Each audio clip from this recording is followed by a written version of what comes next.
huwag kang mag-a-apply kay Joyride. Mas okay kung mag-a-apply kayo sa Move It.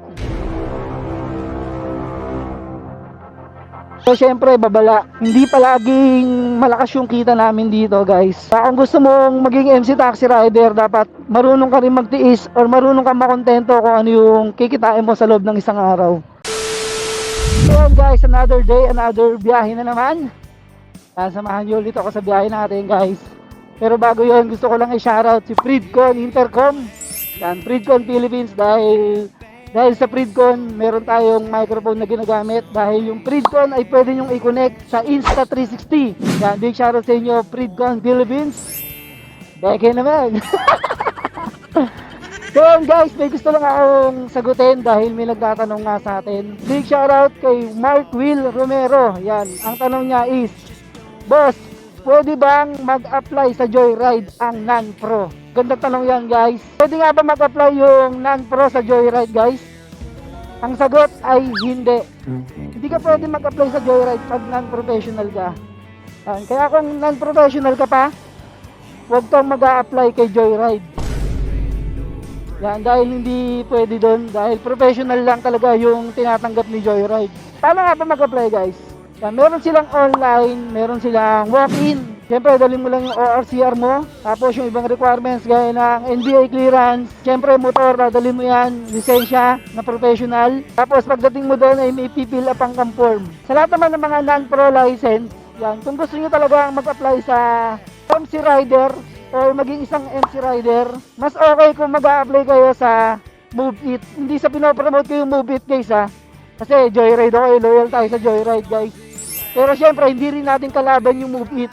Kaya sinabi mag-apply ka sa Move It dahil non-pro ka.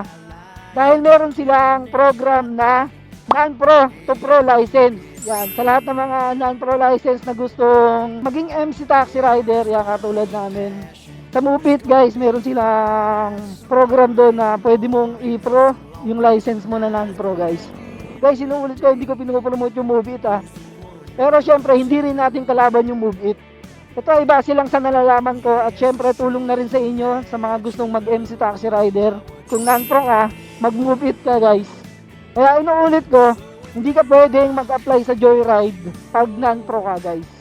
Sa lahat ng mga kapanood dito guys, paki-comment naman kung may mga kulang pa ako na sinabi about sa tanong ni Mark Will Romero. Yan, tulungan natin siya guys. Tulungan natin yung mga gustong maging MC taxi rider. Sobrang dali lang naman maging MC taxi rider guys. Pero syempre babala, hindi palaging malakas yung kita namin dito guys. Minsan tatamaan ka rin talaga ng tumal. Kasama na sa buhay yan yung tumal guys. Kaya kung gusto mong maging MC taxi rider, dapat marunong ka rin magtiis or marunong ka makontento kung ano yung kikitain mo sa loob ng isang araw. At syempre isisingit ko lang guys, kung naging ganap na kayo na MC taxi rider guys, wag na wag yung kakalimutan ang Immortal Motobag. Ito lang yung bag na pinagkakatiwalaan ko guys pag nag-joyride ako. Bukod sa quality guys, napakamura pa ng Immortal Motobag yan. Big shoutout sa'yo, Immortal Motobag. At syempre shoutout din natin sa mga gustong umorder ng riding jersey. Yan, papakita ko sa inyo kung ano yung mga design ng riding jersey. Ito siya. Yan. Kung gusto nyo umorder ng ganyan, PM lang kayo sa Powerhouse Clothing. Napakamura din ng riding jersey dyan. At syempre, quality. Hindi mainit sa balat. Yan, Mark Will, yan, sana nasagot ko yung tanong mo. At syempre sa mga lahat ng nagtatanong, comment lang kayo guys kung may mga ibang tanong pa kayo. Hindi ako expert guys, pero pipilitin natin sagutin yung mga tanong nyo. Yan, muli ako nga pala si Maxtail TV, your MC Taxi Rider. Peace out. Sheesh.